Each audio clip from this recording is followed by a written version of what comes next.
और जो देवेंद्र फडणवीस का नारा था एक है तो सेफ है, जो मोदी ने नारा दिया था और योगी जी ने कहा था बटेंगे तो कटेंगे, कहीं न कहीं ये दौर भारतीय जनता पार्टी का चल गया और भारतीय जनता पार्टी ने रिकॉर्ड 132 सीटें जीतकर एक इतिहास बनाया और महायुति को 230 से ज्यादा सीटें आई।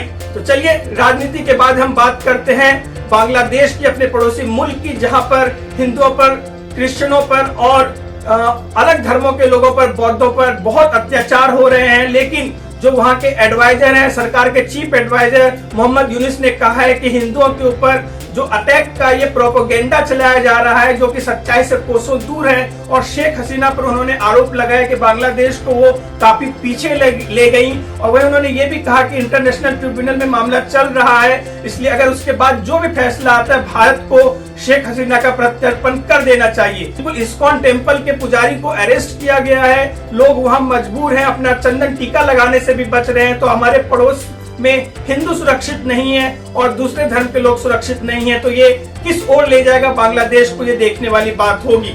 और अब चलिए हम बात करते हैं दूसरे खबर की, यानी कि क्रिकेट मैच की। आईसीसी टूर्नामेंट में पाकिस्तान कभी भी भारतीय जमीन पर मैच खेलने नहीं आएगी, ये कहना है पाकिस्तान क्रिकेट बोर्ड का। जिस तरह से भारत ने वहां चैंपियंस ट्रॉफी खेलने से इनकार कर दिया, लेकिन क्या इसका फायदा होगा पाकिस्तानी क्रिकेट बोर्ड को, ये तो वक्त ही बताएगा, क्योंकि भारत से दूरी बनाकर रखना किसी भी क्रिकेट बोर्ड के लिए सही फैसला नहीं साबित होगा अगर फाइनेंशियल दृष्टिकोण से हम देखें। तो वहीं एडिलेड के टेस्ट के लिए भारत अपनी तैयारी जोरों पर कर रही है। 6 दिसंबर से ये day night test match, pink ball test match खेला जाएगा। कप्तान रोहित शर्मा एक बार फिर से कप्तानी संभालेंगे। बुमराह की पहले मैच में कप्तानी बहुत अच्छी रही थी, लेकिन अब रेगुलर कप्तान हमारे वापस आ गए। विराट कोहली का चोट एक मुद्दा है, लेकिन हो सकता है कि वो जल्दी रिकवर हो जाए और वो मैच खेले। ऊपर से शुभमन गिल भी अब फिट बताए जा रहे हैं, तो काफी मजेदार होने वाला ये मैच, आप हम पर नजर रखिए। और जाते जाते हम बात करेंगे मैं झुकेगा नहीं साला। जी हाँ, पुष्पा 2 की बात हम करेंगे, जो कल सिनेमाघरों में रिलीज हो रही है। और रिलीज होने से पहले पुष्पा 2 ने सारे रिकॉर्ड्स तोड़ दिए हैं।